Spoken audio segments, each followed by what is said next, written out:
Greetings, viewers, and good evening, candidates and community members. The League of Women Voters, Anoka Blaine Coon Rapids, welcomes you to this forum for candidates running in the 2024 election for Minnesota House District 34B. My name is Leslie Waterhouse. I'm a member of the Anoka Blaine Coon Rapids Area League of Women Voters. I live in Sherburne County and cannot vote for any candidates for this office. The League of Women Voters is a nonpartisan organization that does not support or oppose any political parties or candidates. The League encourages informed and active participation in government. We advocate for important issues and help citizens become informed voters. We welcome all who are interested in learning about a variety of issues to join our organization. Just go to lwvabcmn.org to learn more about the League. This candidate forum is about informing voters. It's held to provide voters an opportunity to hear from candidates on important issues and compare their ideas. The views expressed are those of the candidates and not those of the League of Women Voters. Thank you to CTN TV for recording the forum and making it available for multiple showings and online. Editing is only authorized for official media reporting excerpts. Edited clips of candidate forums may not be used for partisan political purposes. Voter questions have been submitted online in advance. No additional questions will be taken from the audience during this event. The candidates for House District 34B are Melissa Hortman and Scott Simmons. All candidates running for this race were invited to participate in this forum, and all were able to attend. Welcome, Melissa Hortman and Scott Simmons. We will begin with the two introductory questions received in advance, followed by questions submitted by the public via our website. We'll end with closing statements. Answers are limited to 90 seconds for each of the two introductory questions, and 1 minute for questions submitted online, and 1 minute for closing statements. Time limits are strictly enforced, so when you see the timer hold up the card indicating your time is up, please finish your sentence and stop. Starting order was determined prior to the start of this forum and will rotate with candidates being the first to respond and the first to start each section. So we'll start with candidate Hortman. For the first opening question, what is your motivation to run for this office, and what experience or knowledge would help you serve effectively? Well, thank you for being here this evening. Thank you to the League of Women Voters, Anoka Blaine Coon Rapids, for hosting this forum and putting the time and effort in ahead of time to make sure that it happened. My motivation for running for this office when I first started running was really a disparity for the North Metro suburbs with the way the rest of the state was getting treated. We saw the southwest suburbs getting more transportation resources and more education resources, and I thought we needed really to get our fair share. I have to say, after serving for a while, I have a broader view of my motivation for running for this office. And it is really to build a Minnesota that works better for everyone, regardless of where they live. When I think about how we can build a Minnesota that works better for everyone, I think about public education first and foremost. It has to be great everywhere, no matter your zip code. Healthcare should be affordable and accessible no matter where you live. That means that your out-of-pocket deductibles and your co-pays should be affordable. And when the pharmaceutical companies are price gouging, that the government should do something about that. I think building an economy that works better for everyone means that when you go to work a full-time job, you should be able to support your family with a reasonable standard of living. That means fair, safe work conditions, good benefits, and a retirement that you can count on. Thank you. Candidate Simmons?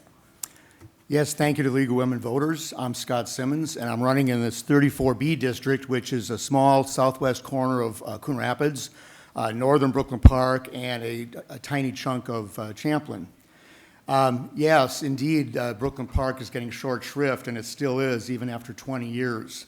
But I'm running for this office because the Minnesota that I grew up in is unrecognizable now. Our common values are disappearing, our freedoms are eroding, and our liberties are no longer being protected. What used to be Minnesota nice has been hijacked by a bunch of leftist ideologues. We all see the results on the street. They are no longer safe. Spending is reckless, it's out of control. We're the most tax-unfriendly state in the country.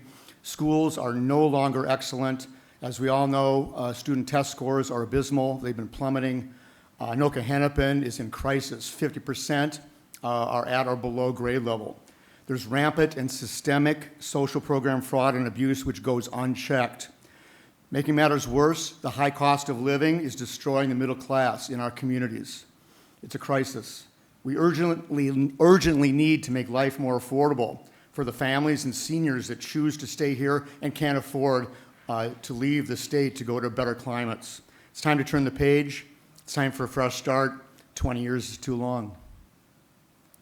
Thank you. For the second introductory question, we'll start with you, Candidate Simmons. What are your goals for the future of Minnesota House District 34B? Well, thanks. So continuing on the same theme, it's time now to put Minnesota on the right path, okay? Working together to keep our promises, reverse the decline, rather than reverse the decline and bring Minnesota back to what it used to be, okay? We're doing this for the next generation. They deserve way better than what they're getting. There's five main pillars of why I'm running here, and my goals. One is to create equal opportunity for success. Two is to repair the business climate, to foster investment, the tax policies that encourage investment rather than drive it away. Promote economic growth, that's what enables prosperity. Return school focus on academic achievement to create strong schools, and to make the communities in which we live safe again. Okay, we can achieve those goals if we work together. Minnesotans want and expect balance in their government. They're not getting it now. It's one size fits all. It's a one-sided rule. Okay, we can achieve these goals. We must work together to do that. And again, we need to build those relationships across the aisle so that the legislature is no longer dysfunctional. We've seen chaos over there. The last day of session was chaotic. It was unfortunate, and it should never happen again. Okay, it's time to focus on what really matters to the residents of this district. Okay, focus on traditional values that unite us, that create a safer, prosperous future for everyone. Thank you. Candidate Hortman? My goals for House District 34B in some ways haven't changed at all. Really what we need are strong and safe schools. People in the district should have phenomenal early childhood education opportunities all the way to trade school or college, whatever they choose to pursue. We also need safe roads. We need a community that invests in its transportation infrastructure and doesn't let it degrade over time. We need safe communities by investing in our local government. I'm really proud that we're at among the highest levels of support for local government that we've had in the state's history, with substantial new investments in the last session in local government aid, county program aid, and a public safety fund of $300 million to help communities pay those costs and to not shift that burden to the property taxpayer. I think also preserving the quality of life in 34B means that we take care to keep our air clean, we keep our water clean, and we take action to prevent climate change. When I look around in Brooklyn Park and Coon Rapids, our life on the river, it's a beautiful place to be, and we should preserve it. Thank you. Next are the questions that were submitted by the public, and you will have 1 minute to respond to each question. And this will start with Candidate Simmons. Do you support a Minnesota Equal Rights Amendment? Why or why not? Well, it depends how you define equal rights amendment. The traditional, Did you? No, it's a new section. Okay. It Should I rotates continue, with, or- yes. well, I think it depends how you define it. What we saw at the legislature last session was distortion of the original ERA. And they expanded it to include things that were never intended as the original. I don't think it's necessary at this point. There's adequate laws on the books, adequate protections and human rights laws. Minnesota is replete with all kinds of protections. We don't need more government to do the things that's already there. Thank you. Candidate Hortman? Yes, I think that it's, one of those questions that's up to the citizens. When we look at putting a constitutional amendment in, it ultimately is up to the citizens. I voted in favor of putting the question before the voters of the state. Now, we're fortunate in Minnesota that we have really good state laws right now in the statutory part of our law that protect reproductive freedom and they protect equal rights. But that isn't in the Constitution, the Minnesota State Constitution. And if we did have a federal trifecta and we did have a federal abortion ban, there is a question of whether Minnesotans would be protected for all the reproductive choices that they need, whether they're seeking to start a family by IVF or any other health care that they need related to reproductive freedom. So it does make some sense for Minnesotans to take a look at putting a clear protection of reproductive freedom in the Constitution. What's important, though, is that we pass a question that has meaning, not something that's vague and difficult for the courts to interpret that will lead to years of litigation. And that's why there's been work to make the question more clear. The next question, we'll start with you, candidate Hortman. If elected, what, if any, legislation would you support to address the need for affordable childcare? One of the things I'm most proud of in the 2023-2024 biennium was we invested more than $1.8 billion in new money on top of the existing base funding for childcare in the state of Minnesota. We got a letter from New Horizons Center to a parent that said, we're reducing your cost for childcare by 6 to 7% because of the legislature's investment in childcare. That's the kind of thing that would have made a big difference to me when I had 2 kids in childcare. As a young lawyer, when both of my children were in childcare, it was really expensive and difficult for our family. So anything that would have made that a little cheaper would have made my life easier. So I think the state needs to continue to invest to buy down the cost of childcare. So many people want to work, but they find it's difficult for it to be worthwhile with how expensive childcare is. So I think state support is essential.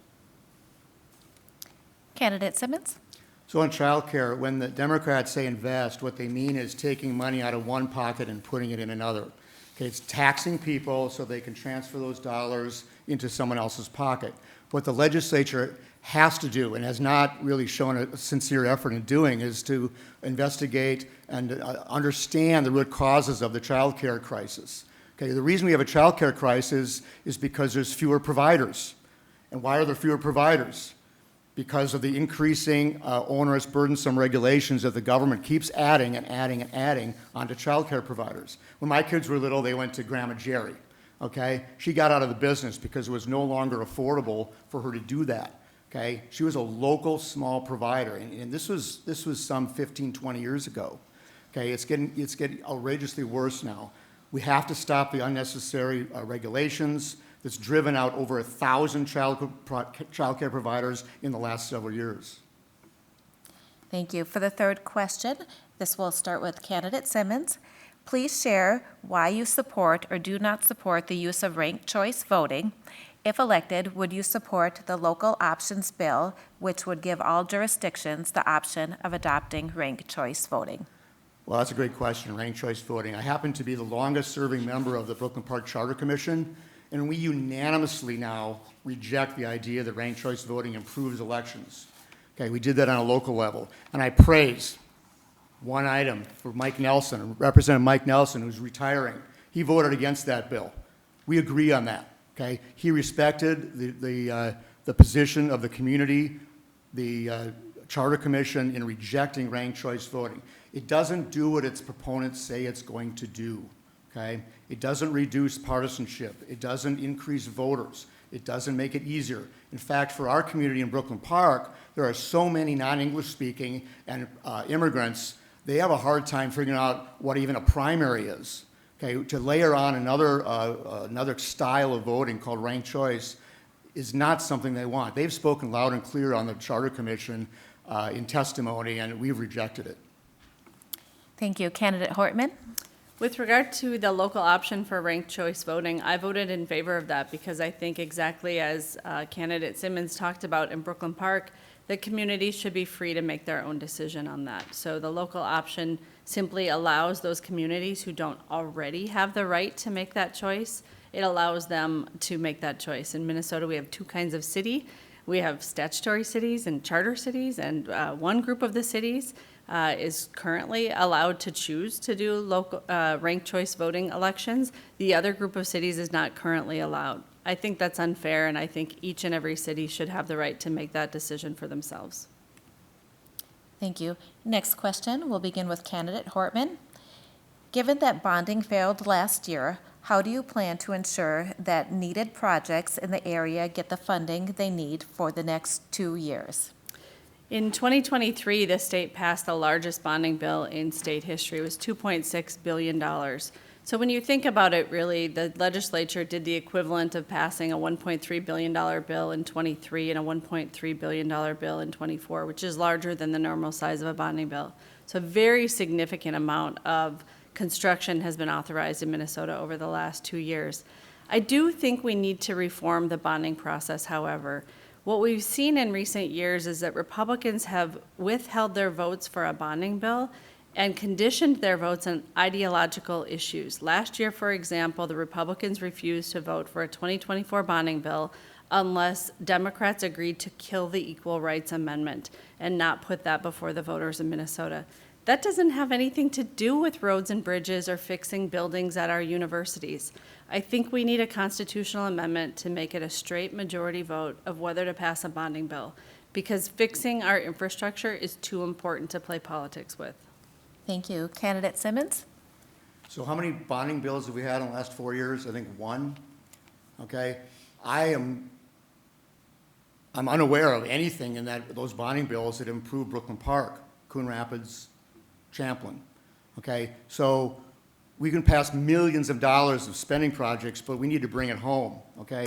That's what an effective legislator does. So playing politics, well, guess what? The only leverage that Republicans have in the legislature is the majority, supermajority it takes to pass a bonding bill. That's the only leverage they have. The trifecta has basically muted all Republican input into every bill, every idea, every piece of legislation, right? If it doesn't pass muster with my opponent, it never gets passed. There's no input from Republicans. Trust me, I've been there. I used to work there, okay? Now Republicans are relegated to be potted plants. They have no input. The only input they get on any policy issue is to flex their muscle on a bonding bill. Thank you. This next question will begin with you, Candidate Simmons. Do you support the gun laws passed by our legislature? Please speak to background checks, red flag laws, and/or binary triggers. Well, I'd be quite honest, I'm not really very familiar with the gun laws. I'm not a gun person. I don't have guns. I never owned guns, never shot a gun. I tested a gun in Virginia when I worked out on the East Coast. It's appropriate to know if someone is going to commit harm ahead of time, if they're mentally unstable and so forth. I don't disagree with that. I don't know what laws are going to help do that. I don't know how enforcement's going to go. I certainly don't agree with confiscation. There has to be a process with due process, constitutionally protected due process before we take guns away from lawful gun owners. I just don't think we need to do any more. So I'll just leave it at that. Candidate Hortman? Yeah, well, I agree with Candidate Simmons on due process, and the laws that we pass do have due process. So one of them is expanded background checks. So to make sure that everyone who purchases a firearm in the state of Minnesota has a background check, a criminal background check, to make sure that they're an authorized purchaser of the firearm. There were loopholes before. In certain situations, people were not having a criminal background check and were being able to purchase firearms. So we closed that loophole. Another thing that we did finally is we passed a red flag law, which is a law where if there's somebody who's concerned about a family member maybe going through a suicidal period or a period where they're expressing some desire to harm others, that the guns can be removed from the home by law enforcement. Once the person is given due process and the right to petition and go to court and argue that the red flag is not necessary, we find that states that have these see a reduction in suicides. In fact, Florida was the leader in getting this going. Thank you. This next question will begin with you, Candidate Hortman. What is your stance on qualified immunity, and do you think changes are needed? So I think the question probably is about qualified immunity for police officers. That is the most frequently debated qualified immunity issue at the legislature. And police officers do have to have qualified immunity. The question is, what are the standards that are applied when determining whether immunity applies to a particular act? And I think what's important over time is that as we look at policing in the United States of America, and we've transitioned from hearing stories by people of color of negative interactions to moving into the cell phone age and seeing it on video with our own eyes, it's become clear that we need to have more clear accountability for police officers because they're the only profession that are licensed by the state to kill. They are given that authority. And so because that authority and that power is so important to our society and their service is so valued, we need to have the best and the brightest in law enforcement, and they need to be held to high standards. And Candidate Simmons? So qualified immunity of police professionals is absolutely necessary for them to do their jobs effectively. But what we hear coming from the legislature and the House majority is an attack on law enforcement. Okay, the leaders, so-called leaders of the House are embracing and have embraced the defund the police movement. They've attacked qualified immunity. They've targeted cops rhetorically at every turn they could get. They've said or implied that all cops are racist, and they force cops out of schools. So we don't have a very friendly environment at the legislature for policing. So, and that's just one example of that is in qualified immunity, where there's many in there that want to just gut it. And I just disagree with that. Thank you. This next question will begin with you, Candidate Simmons. What changes would you make to existing programs to better assist those who choose to age in place? Age in place, not move out of their home. My father is 94. He does not want to move out of his home. Kicking and screaming, he went into a care facility. Today, I should say tomorrow, he's moving into a long-term care facility, and I will be there to help him transition. Okay? It's not always possible to stay in your home. He has steps. We can't do steps anymore. Okay? He's got to bring in a person to do the laundry, a person to take care of him, a person to make sure he didn't fall on the floor and break his hip again. What do we need to do? We need family. Okay? We need family to pay attention. We need, maybe there's some programming for those that don't have family to have daily visits, daily phone calls, to check up on people. Neighbors need to check up on people. We need to be more neighborly and kind to our seniors. My father's lucky. His friends all take care of him. Okay? So we're lucky in that. Candidate Hortman? With regard to seniors who would like to age in place, there is a certain time in their life where that makes sense. And there is a program we have in the state that's called a waiver. So it's about the same value as it would cost for the state to take care of somebody who was in a long-term care facility and wouldn't be able to pay that bill if they're Medicaid or Medicare eligible. And a waiver service can allow you to receive benefits in your home, care in your home, similar to what you might receive in an assisted living environment when you're still able to be in your home safely by yourself. I do have to add that Candidate Simmons' answer on the last question regarding law enforcement was false in all regards. We passed the highest funding for public safety that's ever been passed in the state of Minnesota in the 2023 legislative session. We did everything we could to restore school resource officers in school when there was a confusion about how state law applied. And we made sure that those officers have the same standard of accountability as beat officers. Thank you. This next question will begin with you, Candidate Hortman. What is your plan for supporting public education? I think for about 10 years in Minnesota, we were just coasting on our past accomplishments. You know, when I went to college in the late 80s, early 90s, we were always ranked number 1 or number 2 in the country for educational achievement. And then during the 2000s, we coasted on our past success. And under the administration of Arne Carlson and Tim Pawlenty, significant investments in K-12 education just were not made. And we fell behind. Other states pedaled faster to try to catch up to Minnesota, and what happened is they passed us by. So we're behind. When you look around the country, instead of being the top in investment and in achievement, Minnesota is now in the middle. We're slowly climbing back up to a higher level of investment and a higher level of achievement. But we live in a different Minnesota now, where we have a much more diverse state and we have to do things differently. So the best way to make policy for education is to continue our investments. Candidate Simmons?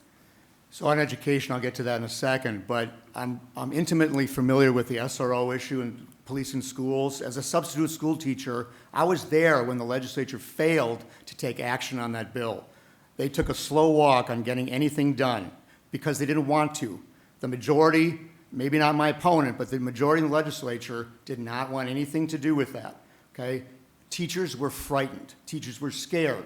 It was an unsafe environment. I went there. I was in it, okay? So at every turn, we see hostility toward law enforcement. Just like I said, you may have thrown money at problems, but the hostility never goes away. So regarding education, as I mentioned in my opening remarks, in Okehennepin is at about 50% comprehension for reading, even less so for math, about 45% average across the district. That's unacceptable with a record number of funding, record increase in funding. It's unbelievable for me to hear that we still don't have enough. With an $18 billion surplus, you. we can't figure it out. This next question will begin with you, Candidate Simmons. What is working well in Minnesota, and how would you support and strengthen those things? What is working well? Well, I think we take good care of our environment. I think people are respectful of their natural resources. I don't think there's any big crisis in Minnesota, certainly not at the state and local level. There's the PFAS issue in Woodbury and so forth, but I think we're good stewards of the environment. That's working quite well. You don't hear a lot of angst about that. I think right now we're on the path of what's not working well, and that's why we need a wholesale change at the legislature. Candidate Hortman? What is working really well in Minnesota, Governor Rawls mentioned last night in the debate, is that Minnesota is the best state in the country for health. We have the Mayo Clinic is one thing that we always draw people's attention to, but when you really look at the statistics across the state, we have a very low number of people who are uninsured in Minnesota. We were higher than the country before the Affordable Care Act, and then our rate of insured folks got even higher after the Affordable Care Act was passed. Nevertheless, there are still people who either don't know that they're covered for their preventative visits and don't realize that they can find out whether they have cancers early enough. There are people who are deterred by the copays and the out-of-pocket deductibles with their insurance policies, who put off the care that they need to have the best possible outcomes. And so at the state level, I always say that healthcare policy is like laundry. You might have it all done perfectly on Sunday night, but then you've got to do it again. And we've got to keep at healthcare Thank you. policy. And next, now it's time for our closing statements, and you each have 1 minute for closing statements, and we rotate through the opportunity to start off the section. So this will begin with you, Candidate Hortman, if you would like to go ahead with your closing statement. Well, thank you again for having us this evening. It is my honor to serve as a state representative for Brooklyn Park, Coon Rapids, and Champlain. I humbly ask for your vote this fall so that I can continue my work on the 3 things I talked about in my introduction: education, healthcare, and an economy that works for everyone, but also 4 issues that voters are telling us are really important: preserving reproductive freedom, taking action against climate change, furthering things that we can do to prevent gun violence, and protecting our democracy. I think after the January 6, 2021 assault on the U.S. Capitol, people are really concerned that when they vote, their vote will be counted, and that there won't be anything that people can do to shake our democracy and steal an election that they haven't won. If you re-elect me as your state representative, I'll continue working on education, healthcare, an economy that works for all, but also to preserve reproductive freedom, combat climate change, protect us from gun violence, and preserve our democracy. Thank you. Candidate Simmons, you have 1 minute for your closing statement. Again, thanks to the League of Women Voters. So when I'm out knocking on doors, what I don't hear is abortion. What I don't hear is climate change. What I do hear is the cost of living, economics, jobs, job security. The cost of raising a family in Minnesota is getting way more difficult. That's what I hear on the street, okay? So what do we need to do?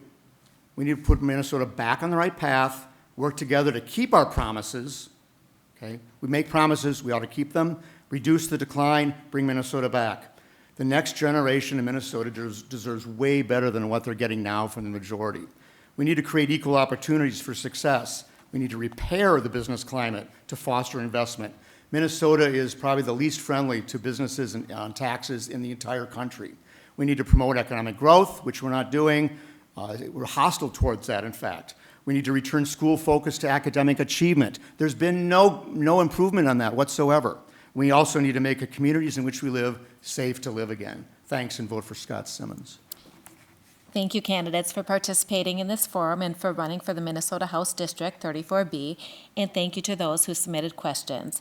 Thank you also to the City of Coon Rapids for the use of the facilities and to CTN TV for your recording.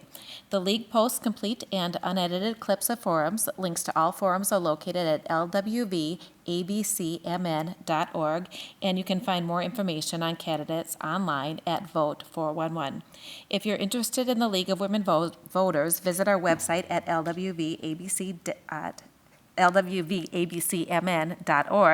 People of all genders, 16 years of age and older, are welcome to join. The general election is November 5th, and early voting began on September 20th. You can register to vote, update your registration, find information on voting options, and find your polling place also online at mnvotes.org or at mnvotes.gov or the Minnesota Secretary of State website. You can also register or update your registration at your polling place on Election Day. Your vote is your voice. Make your voice heard by voting in the general election on or before November 5th.